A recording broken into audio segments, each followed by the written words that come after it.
पीढ़ियां बदली किंतु आस्था अडिग रही, अचल रही। आस्था न झुकी और न रुकी। जन जन को विश्वास अटल था। और जब राष्ट्रीय स्वयंसेवक संघ जैसे यशस्वी संगठन के हाथों में कमान आई और एक मुंह से बिना किसी परवाह करके एक ही उद्घोष निकलता था कि रामलला हम आएंगे, मंदिर वहीं, लाठी गोली खाएंगे मंदिर वहीं। और एक समय था जब ये वैभवशाली अयोध्या संघर्षों, अराजकता, बदहाली का शिकार बन चुका था। लेकिन आदरणीय प्रधानमंत्री जी के मार्गदर्शन और नेतृत्व में आज अयोध्या उत्सवों की एक वैश्विक राजधानी बन रही है। यहाँ हर दिन एक पर्व है, हर दान एक प्रताप है और हर दिशा में राम राज्य की पुनर्स्थापना का दिव्य अनुभूति हो रही है। आज श्री राम लला की ये पावन नगरी आस्था और आधुनिकता की, आस्था एवं अर्थव्यवस्था के एक नए युग में प्रवेश कर चुकी है। बेहतर कनेक्टिविटी है। यहाँ पर धर्म पथ, राम पथ, भक्ति पथ, पंचकोशी और 14 कोसी परिक्रमा के साथ साथ 84 कोसी की परिक्रमा श्रद्धालु और भक्तों को एक नए मार्ग और आस्था को एक नया सम्मान प्रदान कर रही है। महर्षि वाल्मीकि के नाम पर स्थापित अंतर्राष्ट्रीय एयरपोर्ट अंतर्राष्ट्रीय और राष्ट्रीय स्तर पर उस कनेक्टिविटी को बेहतर सुविधा उपलब्ध करवा रही है। हर प्रकार की सुविधा आज अयोध्या धाम में इसे आस्था और आधुनिकता के साथ ही आस्था और अर्थव्यवस्था के एक नए केंद्र के रूप में और देश की पहली सोलर सिटी के रूप में भी इसे सस्टेनेबल स्मार्ट सिटी के रूप में इस नई अयोध्या का दर्शन आदरणीय प्रधानमंत्री जी के मार्गदर्शन में आज हम सबको देखने को मिल रहा है। आज का यह दिन हम सबके लिए, हर भारतवासी के लिए, हर सनातन धर्मावलंबी के लिए आत्म गौरव का दिन है, राष्ट्र गौरव का दिन है।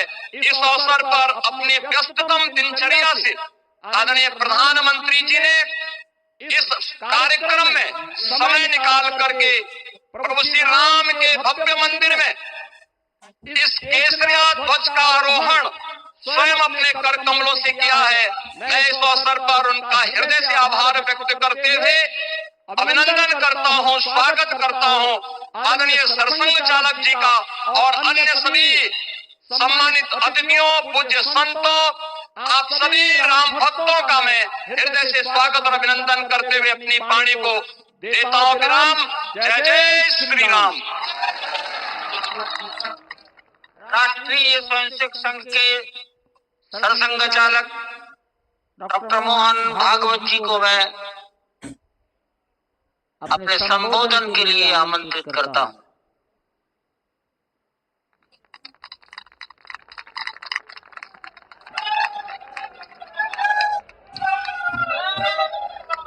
देश के सम्माननीय यशस्वी और जयस्वी प्रधानमंत्री जी आदरणीय नरेंद्र जी मोदी, हमारे उत्तर प्रदेश के सम्माननीय मुख्यमंत्री जी श्रीमान योगी जी, राज्यपाल महोदया, मंचस्थ सभी मान्यवर, उपस्थित सज्जन, माता भगिनी, आज हम सबके लिए एक सार्थकता का दिवस है। इतने लोगों ने सपना देखा, इतने लोगों ने प्रयास किए, इतने लोगों ने अपने प्राण अर्पण किए। आज उनकी स्वर्गस्थ आत्मा तृप्त हुई होगी। आज वास्तव में अशोक जी को वहां शांति मिली होगी।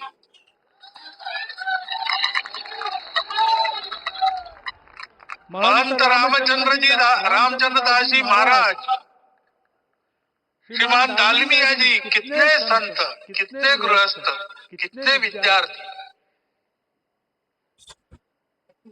उन्होंने अपना प्राणार्पण किया, अपना पसीना बहाया। जो पीछे रहे वो भी रोज ये इच्छा मन में व्यक्त करते रहे कि मंदिर बनेगा बनेगा, बन गया। और आज उस मंदिर निर्माण की शास्त्रीय प्रक्रिया पूर्ण हो गई, ध्वजारोहण हो गया। राम राज्य का ध्वज जो कभी अयोध्या में फहराता था और संपूर्ण विश्व में अपने आलोक से सुख शांति प्रदान करता था, वो ध्वज आज फिर से नीचे से ऊपर चढ़ता हुआ और अपने शिखर पर विराजमान होता हुआ हमने अपनी आंखों से देखा है, इसी देह में देखा है। ध्वज प्रतीक होता है। इतना ऊंचा ध्वज चढ़ाना कितना समय लगा आप जानते हैं? मंदिर बनने में भी समय लगा। 500 साल छोड़े तो भी 30 साल तो लगे ही। उस मंदिर के रूप में हमने कुछ तत्वों को ऊपर पहुंचाया है।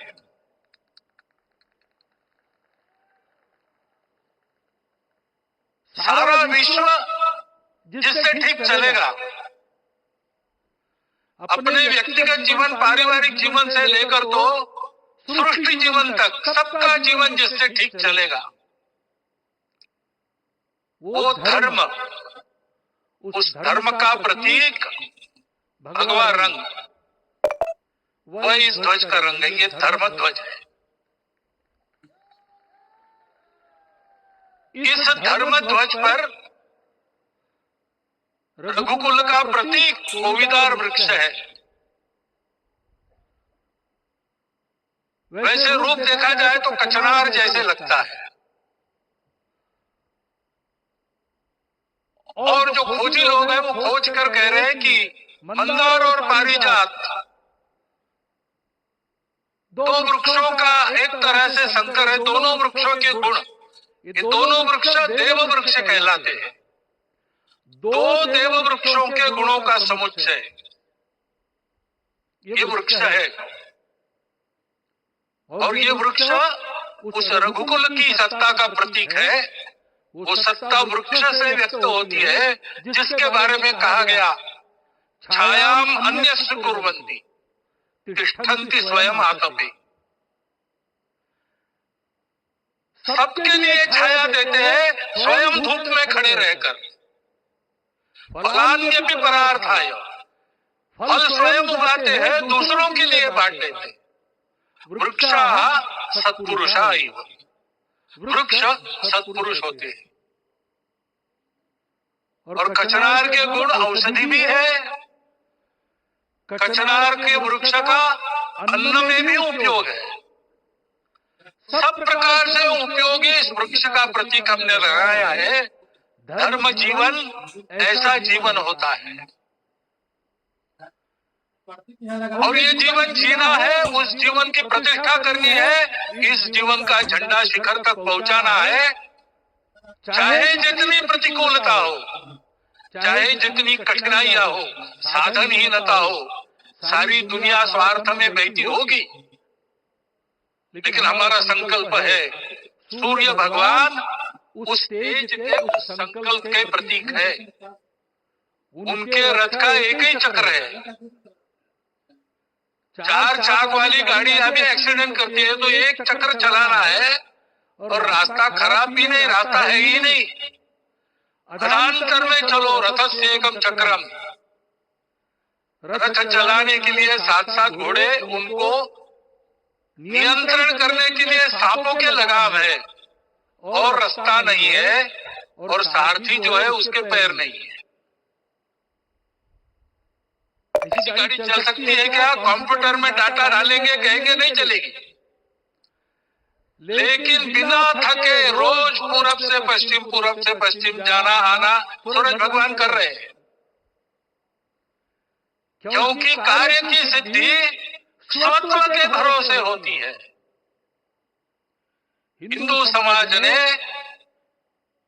लगातार 500 साल और बाद के दीर्घ आंदोलन में अपने इस स्वत्व को सिद्ध किया और रामलला आ गए, मंदिर बन गया। यही बात सत्य पर आधारित धर्म, सत्य जो प्रतिनिधित्व होता है ओंकार से, वो सारी दुनिया को देने वाला भारत हमको खड़ा करना है। हमारे इस संकल्प का प्रतीक यह राम मंदिर, उसकी प्रक्रिया आज हमने पूरी कर ली है। यह धर्म, यह ज्ञान, यह छाया, यह सुफल संपूर्ण दुनिया में बांटने वाला भारतवर्ष खड़ा करने का काम अपना शुरू हो गया है। उसको, इस प्रतीक को देखकर, हिम्मत रखकर, उसी प्रकार सतत प्रयास करते हुए सब प्रकार की विपरीतताओं में भी हम सबको मिलके करना पड़ेगा। आज ये हमारे कृतार्थता का दिवस है और आज हमारे संकल्प की पुनरावृत्ति का ये दिवस है। वो संकल्प हमको हमारे पूर्वजों ने दिया है। एतद् देश प्रसूतस्य सकाशात् अग्र जन्मनात्। इस देश के जन्मे हुए अग्र जन्मना है, सबसे प्राचीन है, इसलिए बड़े भाई है। वो ऐसा जीवन जिए कि स्वम स्वम चरित्रम शिक्षेरन पृथ्व्याम सर्व मानवा। पृथ्वी के सर्व मानव अपने अपने चरित्र की शिक्षा, जीवन की विद्या भारतवासियों से सीखे। ऐसे भारतवासियों का परम वैभव संपन्न, सर्वशक्ति संपन्न और सबके लिए खुशी बांटने वाला, शांति बांटने वाला, सबको विकास के सुफल देने वाला भारतवर्ष खड़ा करना है। ये विश्व की अपेक्षा है, हमारा कर्तव्य है। मंदिर में श्री राम लला विराजमान है, उनका नाम ले और इस कार्य की गति हम बढ़ाए। इतना एक विषय आपके सामने रखता हूँ। जैसा सपना देखा था उन लोगों ने, रामदास स्वामी ने कहा था, स्वप्नी जे देखिले रात्रि तेते तैसे ही हो तसे। ऐसा सपना उन्होंने देखा था, बिल्कुल वैसा। और मैं कहूँ कि उन्होंने जो सपना देखा था उससे भी अधिक भव्य और अधिक सुंदर ये मंदिर बन गया है। हमारे हृदय में वो निश्चय का सृजन करे, तपस का सृजन करे। ये शुभकामना मैं आप सबको देता हूँ और मेरे शब्दों को विराम देता हूँ। माननीय प्रधानमंत्री अपना संबोधन, अपने विचार संपूर्ण विश्व को प्रदान करें, ये निवेदन मैं उनके सम्मुख करता हूँ।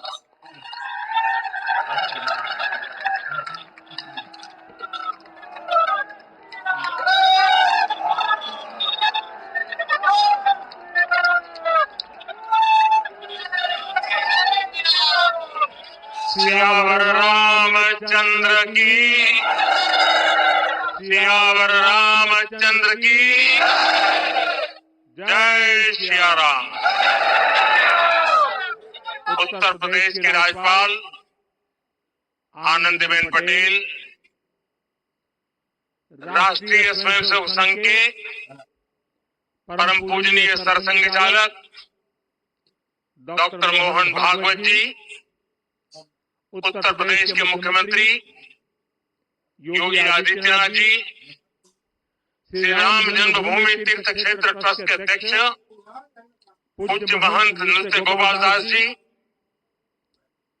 पूज्य संत समाज, यहाँ पधारे सभी भक्तगण, देश और दुनिया से इस ऐतिहासिक पल के साक्षी बन रहे कोटि कोटि राम भक्त देवी और सज्जनों, आज अयोध्या नगरी भारत की सांस्कृतिक चेतना के एक और उत्कर्ष बिंदु की साक्षी बन रही है। आज संपूर्ण भारत, संपूर्ण विश्व राममय है।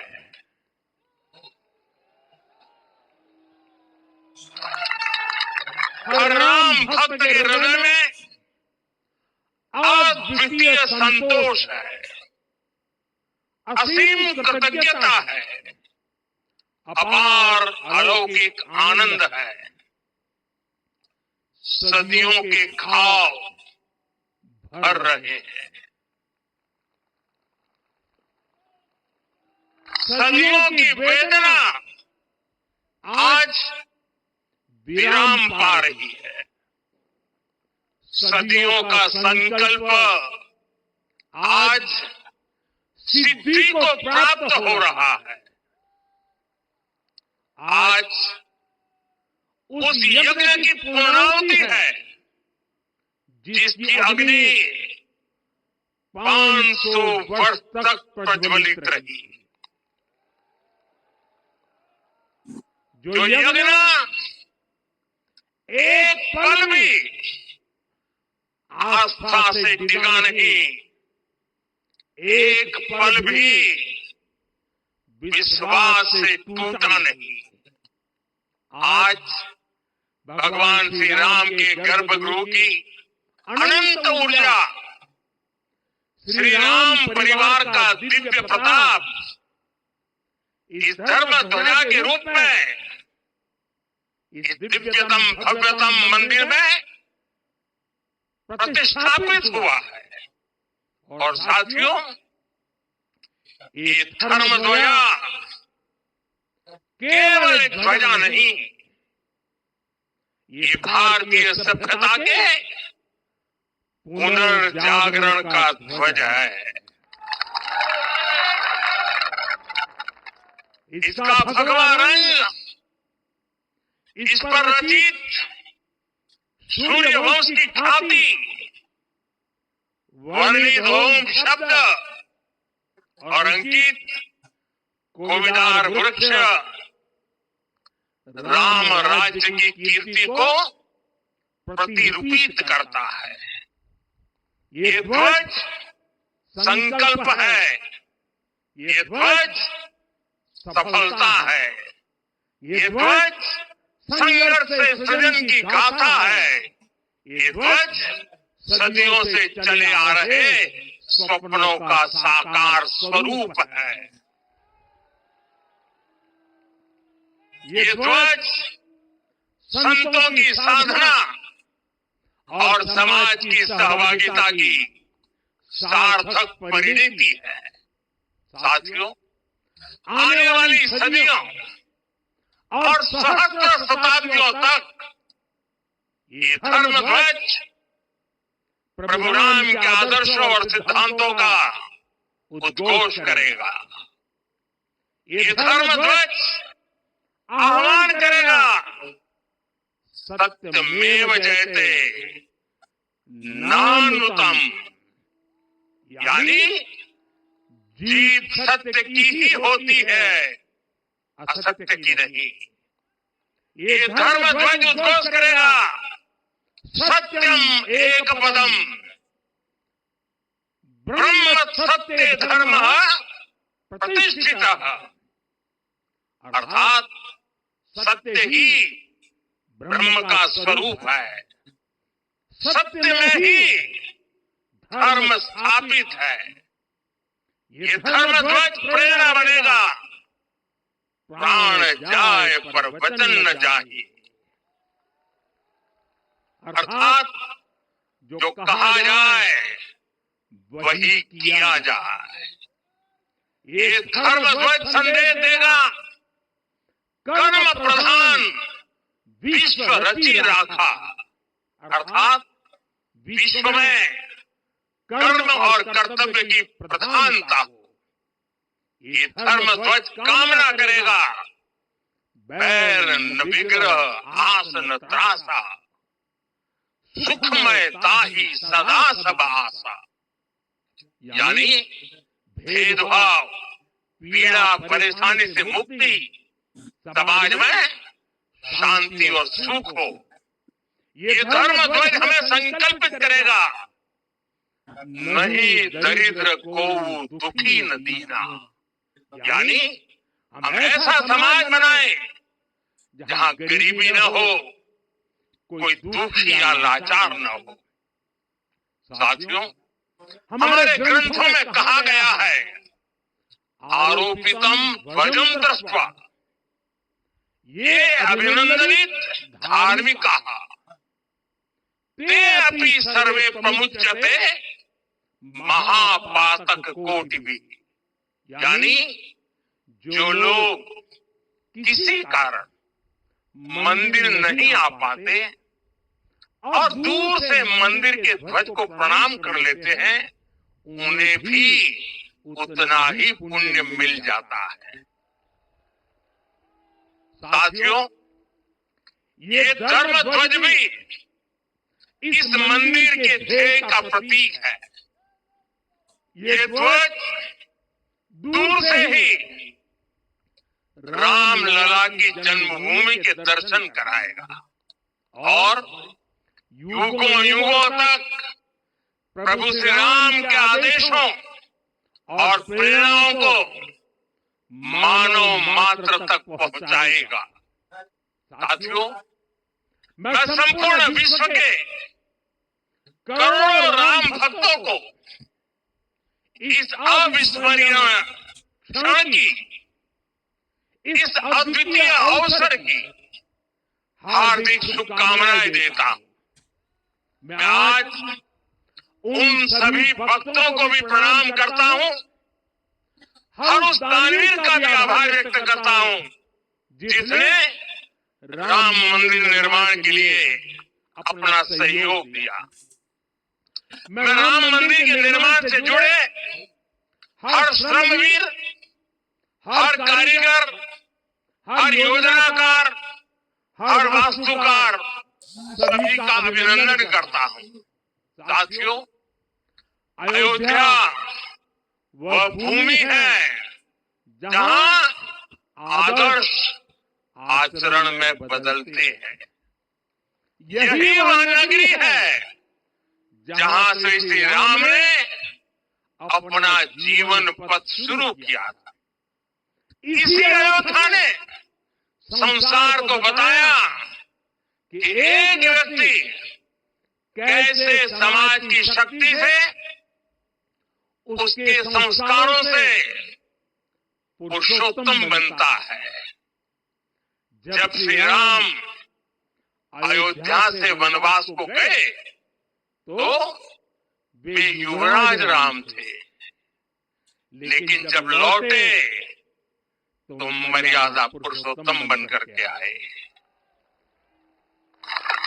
और उनके मर्यादा पुरुषोत्तम बनने में महर्षि वशिष्ठ का ज्ञान, महर्षि विश्वामित्र की दीक्षा, महर्षि अगस्त्य का मार्गदर्शन, निषाद राज की मित्रता,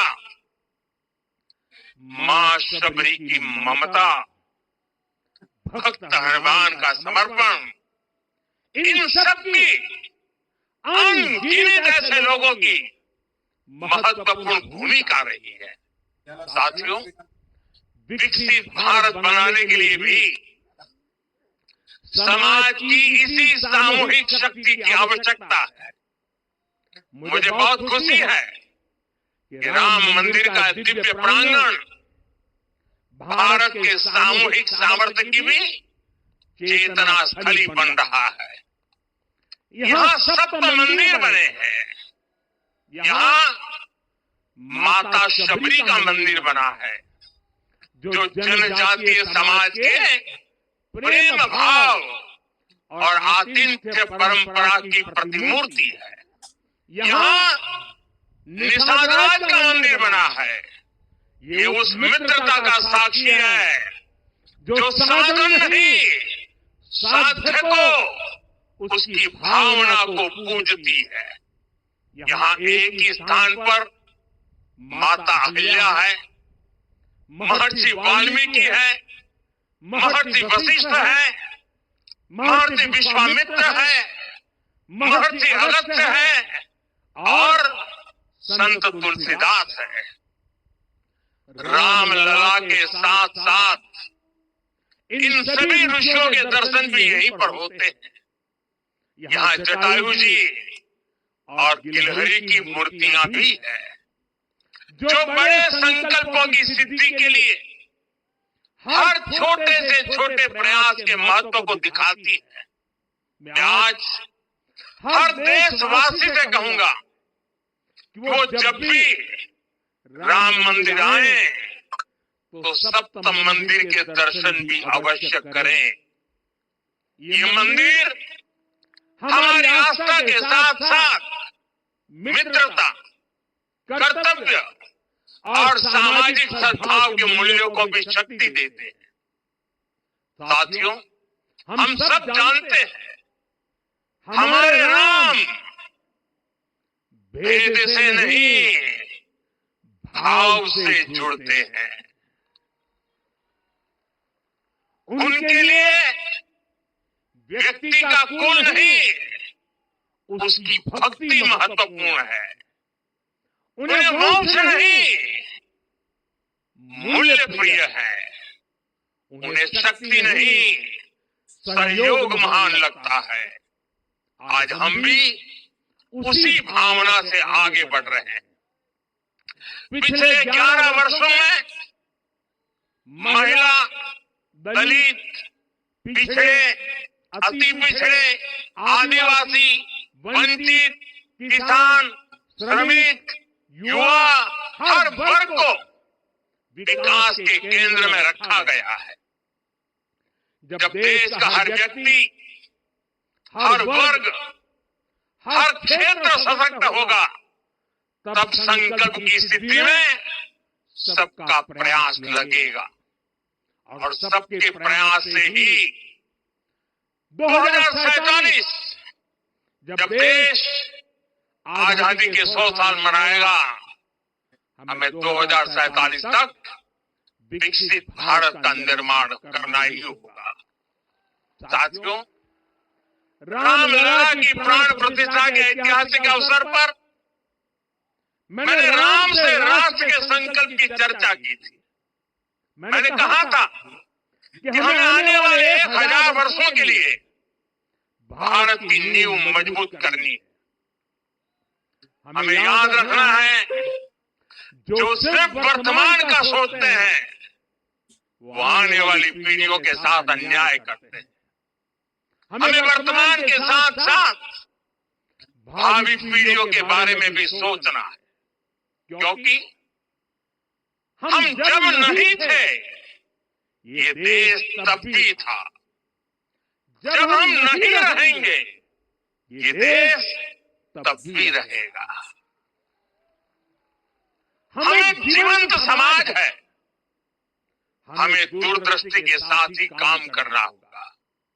हमें आने वाले दशकों, आने वाली सदियों को ध्यान में रखना ही होगा। और साथियों, इसके लिए भी हमें प्रभु राम से सीखना होगा। हमें उनके व्यक्तित्व को समझना होगा, हमें उनके व्यवहार को आत्मसात करना होगा। हमें याद रखना होगा, राम यानी आदर्श, राम यानी मर्यादा, राम यानी जीवन का सर्वोच्च चरित्र, राम यानी सत्य और पराक्रम का संगम। दिव्य गुणे शक्र समो रामः सत्य पराक्रम। राम यानी धर्म पथ पर चलने वाला व्यक्तित्व। राम सत्पुरुषो लोके सत्यः सत्यपरायण। राम यानी जनता के सुख को सर्वोपरि रखना, प्रजा सुखत्वे चंद्रस्य। राम यानी धर्म और क्षमा का दरिया। वसुधाया क्षमा गुणे है। राम यानी ज्ञान और विवेक की पराकाष्ठा, बुद्धया बृहस्पति तुल्य। राम यानी कोमलता में दृढ़ता, मृदु पूर्वज भाषते। राम यानी कृतज्ञता का सर्वोच्च उदाहरण। कदाचन नोपकारेण कृति नैकेन तुष्यति। राम यानी श्रेष्ठ संगति का चयन। शीलवृद्धे ज्ञानवृद्धे वयोवृद्धे च सज्जने। राम यानी विनम्रता में महाबल, वीर्यवान च वीर्येण महता स्वेन विस्मितः। राम यानी सत्य का अडिग संकल्प।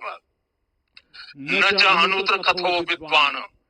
राम यानी जागरूक, अनुशासित और निष्कपट मन।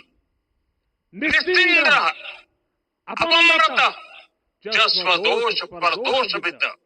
साथियों, राम सिर्फ एक व्यक्ति नहीं, राम एक मूल्य है, एक मर्यादा है, एक दिशा है।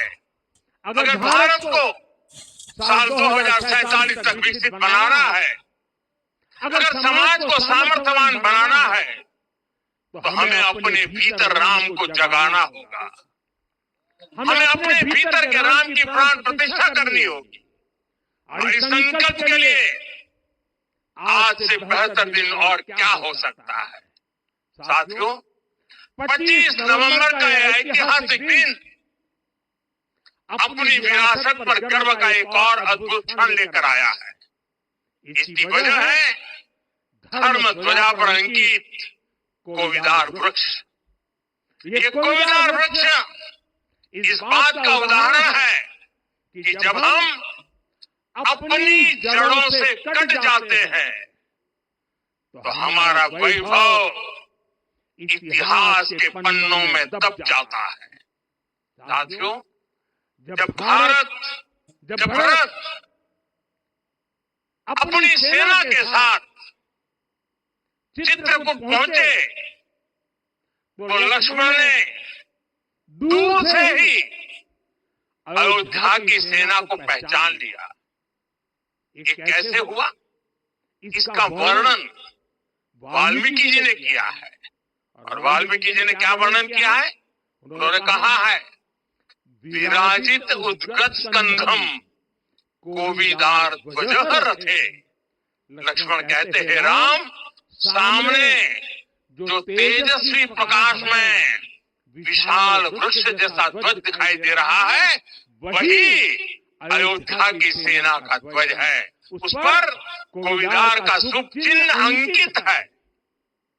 साथियों, आज जब राम मंदिर के प्रांगण में कोविदार फिर से प्रतिष्ठित हो रहा है, यह केवल एक वृक्ष की वापसी नहीं है, यह हमारी स्मृति की वापसी है, हमारी अस्मिता का पुनर्जागरण है, हमारी स्वाभिमानी सभ्यता का पुनः उद्घोष है। कोविदार वृक्ष हमें याद दिलाता है कि जब हम अपनी पहचान भूलते हैं तो हम स्वयं को खो देते हैं, और जब पहचान लौटती है तो राष्ट्र का आत्मविश्वास भी लौट आता है। और इसलिए मैं कहता हूं, देश को आगे बढ़ना है तो अपनी विरासत पर गर्व करना होगा। साथियों, अपनी विरासत पर गर्व के साथ साथ एक और बात भी महत्वपूर्ण है, और वो है गुलामी की मानसिकता से पूरी तरह मुक्ति। आज से 190 साल पहले 190 साल पहले साल 1835 में 1835 में मैकाले नाम के एक अंग्रेज ने भारत को अपनी जड़ों से उखाड़ने के बीज बोए थे। मैकाले ने भारत में मानसिक गुलामी की नींव रखी थी। 10 साल बाद यानी 2035 में उस अपवित्र घटना को 200 वर्ष पूरे हो रहे हैं। कुछ दिन पहले मैंने एक कार्यक्रम में आग्रह किया था कि हमें आने वाले 10 वर्षों तक उस 10 वर्षों का लक्ष्य लेकर चलना है कि भारत को गुलामी की मानसिकता से मुक्त करके रहेंगे। साथियों, सबसे बड़ा दुर्भाग्य यह है कि मैकाले ने जो कुछ सोचा था उसका प्रभाव कहीं व्यापक हुआ। हमें आजादी मिली, लेकिन हीन भावना से मुक्ति नहीं मिली। हमारे यहां एक विकार आ गया कि विदेश की हर चीज, हर व्यवस्था अच्छी है और जो हमारी अपनी चीजें हैं उनमें खोट ही खोट है। साथियों, गुलामी की यही मानसिकता है जिसने लगातार ये स्थापित किया। हमने विदेशों से लोकतंत्र लिया। कहा गया कि हमारा संविधान भी विदेश से प्रेरित है, जबकि सच ये है कि भारत लोकतंत्र की जननी है, मदर ऑफ डेमोक्रेसी है। लोकतंत्र हमारे डीएनए में है। साथियों, अगर आप तमिलनाडु जाएंगे तो तमिलनाडु के उत्तरी हिस्से में उत्तीर मेरूर गांव है। वहां हजारों वर्ष पहले का एक शिलालेख है। उसमें बताया गया है कि उस कालखंड में भी कैसे लोकतांत्रिक तरीके से शासन व्यवस्था चलती थी, लोग कैसे सरकार चुनते थे। लेकिन हमारे यहाँ तो मैग्ना कार्टा की प्रशंसा का ही चलन रहा। हमारे यहाँ भगवान बसवन्ना, उनके अनुभव मंटपा की जानकारी भी सीमित रखी गई। अनुभव मंटपा यानी जहां सामाजिक, धार्मिक और आर्थिक विषयों पर सार्वजनिक बहस होती थी, जहां सामूहिक सहमति से निर्णय लिए जाते। लेकिन गुलामी की मानसिकता के कारण इस भारत की कितनी ही पीढ़ियों को इस जानकारी से भी वंचित रखा गया। साथियों, हमारी व्यवस्था के हर कोने में गुलामी की इस मानसिकता ने डेरा डाला हुआ था। अब याद करिए, भारतीय नौसेना का ध्वज सदियों तक उस ध्वज पर ऐसे प्रतीक बने रहे जिनका हमारी सभ्यता, हमारी शक्ति, हमारी विरासत से कोई संबंध नहीं था। अब हमने नौसेना के ध्वज से गुलामी के हर प्रतीक को हटाया है। हमने छत्रपति शिवाजी महाराज की विरासत को स्थापित किया है। और ये सिर्फ एक डिजाइन में बदलाव नहीं हुआ, ये मानसिकता बदलने का क्षण था। ये वो घोषणा थी कि भारत अब अपनी शक्ति अपने प्रतीकों से परिभाषित करेगा, न कि किसी और की विरासत से। और साथियों, यही परिवर्तन आज अयोध्या में भी दिख रहा है। साथियों, ये गुलामी की मानसिकता ही है जिसने इतने वर्षों तक रामत्व को नकारा है। भगवान राम अपने आप में एक वैल्यू सिस्टम है। ओरछा के राजा राम से लेकर रामेश्वरम के भक्त राम तक और शबरी के प्रभु राम से लेकर मिथिला के पाहुन राम जी तक भारत के हर घर में, हर भारतीय के मन में और भारतवर्ष के हर कण कण में राम है। लेकिन गुलामी की मानसिकता इतनी हावी हो गई कि प्रभु राम को भी काल्पनिक घोषित किया जाने लगा। साथियों, अगर हम ठान लें अगले 10 साल में मानसिक गुलामी से पूरी तरह मुक्ति पा लेंगे,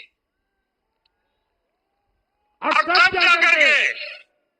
तब जाकर के ऐसी ज्वाला प्रज्वलित होगी, ऐसा आत्मविश्वास बढ़ेगा कि 2047 तक विकसित भारत का सपना पूरा होने से भारत को कोई रोक नहीं पाएगा। आने वाले 1000 वर्ष के लिए भारत की नींव तभी सशक्त होगी जब मैं काले की गुलामी के प्रोजेक्ट को हम अगले 10 साल में पूरी तरह ध्वस्त करके दिखा देंगे। साथियों, अयोध्या धाम में रामलला का मंदिर परिसर भव्य से भव्यतम हो रहा है और साथ ही अयोध्या को संवारने का काम लगातार जारी है।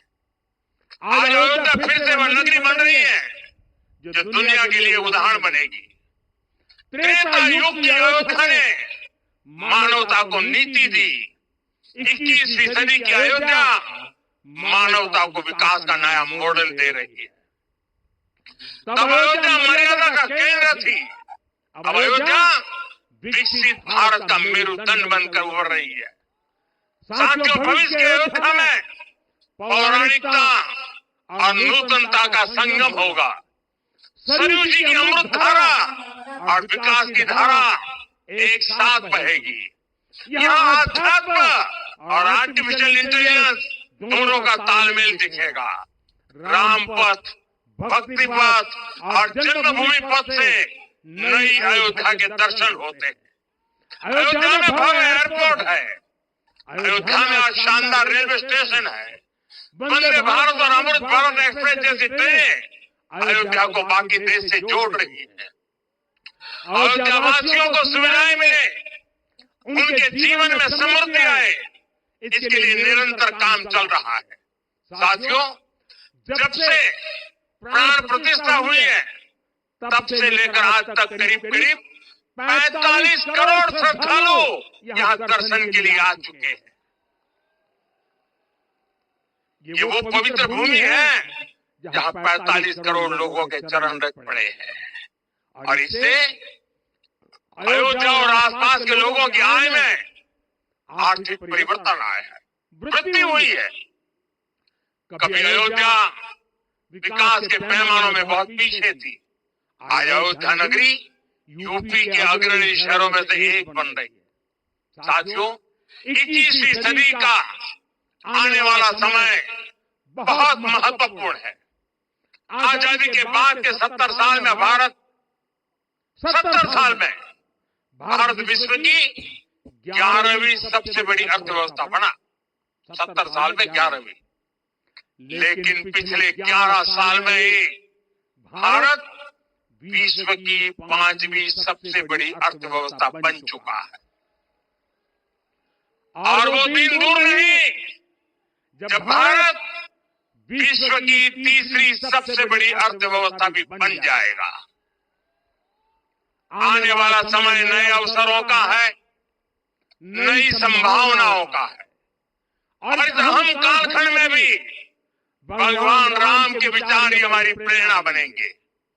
जब श्री राम के सामने रावण विजय जैसा विशाल लक्ष्य था, तब उन्होंने कहा था, सौरज धीरज ते ही रथ चाका, सत्यशील दृढ़ ध्वज पताका, बल विवेक दम परहित दो गोरे, क्षमा कृपा समता रजु जोरे। यानी रावण पर विजय पाने के लिए जो रथ चाहिए, शौर्य और धैर्य उसके पहिए हैं, उसकी ध्वजा सत्य और अच्छे आचरण की है। बल, विवेक, संयम और परोपकार इस रथ के घोड़े हैं। लगाम के रूप में क्षमा, दया और समता है जो रथ को सही दिशा में रखते हैं। साथियों, विकसित भारत की यात्रा को गति देने के लिए ऐसा ही रथ चाहिए, ऐसा रथ जिसके पहिए शौर्य और धैर्य हो, यानी चुनौतियों से टकराने का साहस भी हो और परिणाम आने तक दृढ़ता से डटे रहने का धैर्य भी हो। ऐसा रथ जिसकी ध्वजा सत्य और सर्वोच्च आचरण हो, यानी नीति, नियत और नैतिकता से समझौता कभी न हो। ऐसा रथ जिसके घोड़े बल, विवेक, संयम और परोपकार हो, यानी शक्ति भी हो, बुद्धि भी हो, अनुशासन भी हो और दूसरों के हित का भाव भी हो। ऐसा रथ जिसकी लगाम क्षमा, करुणा और संभाव हो, यानी जहां सफलता का अहंकार नहीं और असफलता में भी दूसरों के प्रति सम्मान बना रहे। और इसलिए मैं आदरपूर्वक कहता हूं, ये पल कंधे से कंधा मिलाने का है, ये पल गति बढ़ाने का है। हमें वो भारत बनाना है जो राम राज्य से प्रेरित हो, और ये तभी संभव है जब स्वयं हित से पहले देश हित होगा, जब राष्ट्र हित सर्वोपरि रहेगा। एक बार फिर आप सभी को बहुत बहुत शुभकामनाएं देता हूं। जय सिया राम, जय सिया राम, जय सिया राम। माननीय प्रधानमंत्री जी, सरसंघ चालक जी अब यहाँ से विदा लेंगे। आप सब बंधु खड़े होकर उनके आगमन पर अपनी कृतज्ञता व्यक्त कर सकते हैं।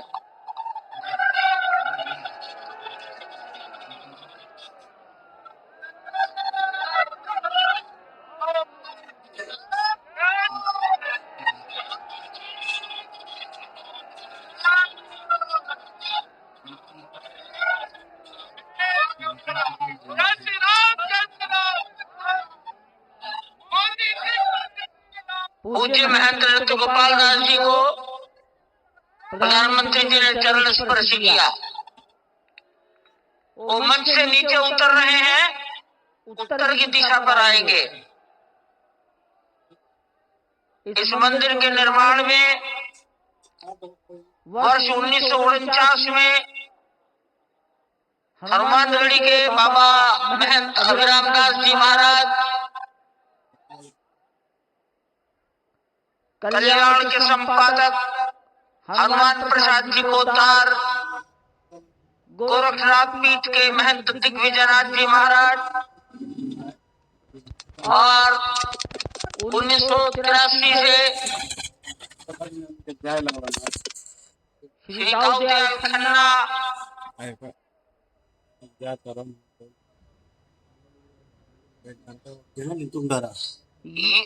यो महंत अयोध्यनाथ जी महाराज, परमहंस रामचंद्र दास जी महाराज, जगत गुरु शंकराचार्य ज्योतिष स्वामी शांतानंद जी महाराज, राम जन्मभूमि परिसर में उपस्थित जनता जनार्दन का जगत गुरु रामानंद ऐतिहासिक अध्याय अयोध्या के सांस्कृतिक चेतना के उत्कर्ष के साक्षी स्वरूप में पहुंचे प्रधानमंत्री नरेंद्र मोदी, और उन्होंने मंदिर के उत्तुंग शिखर पर धर्म ध्वजा का आरोहण किया। प्रधानमंत्री नरेंद्र मोदी ने कहा कि समस्त भारत, समूचा विश्व राममय है। अलौकिक आनंद की अनुभूति हो रही है। सदियों के घाव भर रहे हैं, सदियों की वेदना विराम ले रही है और सदियों के संकल्प की सिद्धि हुई है। अभिवादन स्वीकार कर रहे हैं प्रधानमंत्री नरेंद्र मोदी जनता जनार्दन का, संत समाज का, अवधपुर वासियों का, वहां पर उपस्थित जन समुदाय का।